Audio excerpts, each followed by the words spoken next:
और आज हम बात करेंगे कि महाभारत युद्ध के बाद जितने भी बचे हुए योद्धा थे, जैसे कि पांडव भी बचे हुए थे, उसके बाद भगवान कृष्ण भी थे, ये सभी लोग कहाँ चले गए थे। और महाभारत युद्ध इतना बड़ा था कि उसमें 18 अक्षौहिणी सेना ने भाग लिया था। तो इसमें से कई सारे ऐसे लोग थे जो कौरव के साइड से भी, पांडव के साइड से भी, और जो अलग अलग थे, इन सब जगह से लोग बचे हुए थे। लेकिन वो सब लोग कहाँ चले जाते हैं, तो उसके बारे में बात करना है। तो इन 18 अक्षौहिणी सेना में 11 जो सेना थी वो कौरव की तरफ से थी और 7 जो सेना थी वो पांडव की तरफ से थी।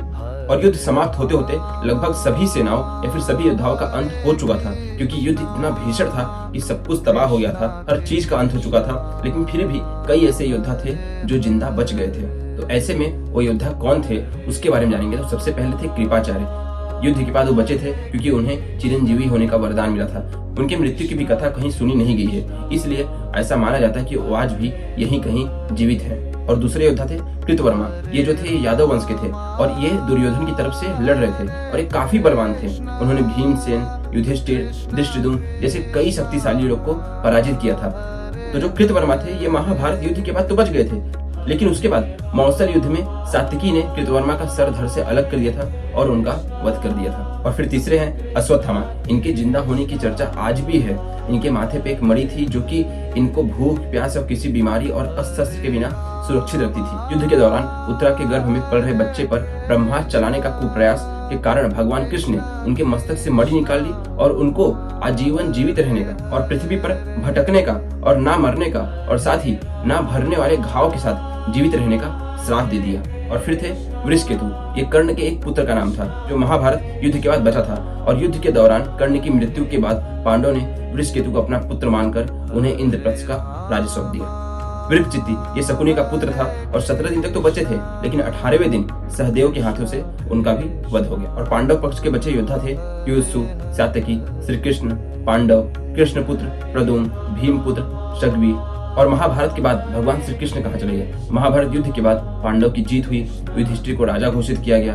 पांडवों का राज 36 साल चला और माता गांधारी ने श्री कृष्ण को युद्ध होने का कारण बताते हुए उनको श्राप दे दिया कि जिस प्रकार से कौरव वंश का नाश हुआ है, ठीक उसी प्रकार यादव वंश का भी विनाश हो जाएगा।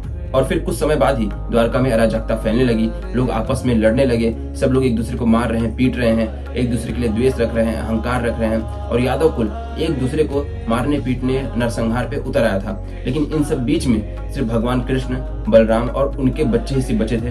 बाकी पूरे यादव वंश का ठीक उसी प्रकार विनाश हो ही गया था। और अपने यादव वंश का विनाश होता हुआ देख के श्री कृष्ण भगवान बहुत दुखी हुए और तभी उन्होंने निर्णय लिया कि अब वो ध्यान मग्न होने वाले हैं।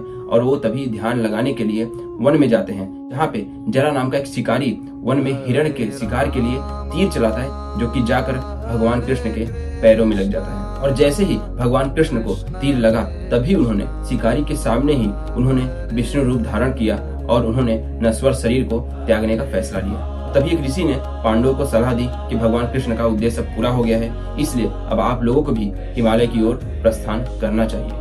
और तभी इसके बाद ही अर्जुन के पौत्र परीक्षित को राजपाट सौंप दिया गया और पांडव, द्रौपदी ये सभी लोग अपनी अंतिम यात्रा की ओर हिमालय चल पड़े। और उस अंतिम यात्रा में पांडव, द्रौपदी और एक कुत्ते के साथ वो अपनी अंतिम यात्रा के रूप में स्वर्ग की सीढ़ियां चढ़नी शुरू कर दी। और ऐसे में धीरे धीरे सभी लोग धरती छोड़ने लगे।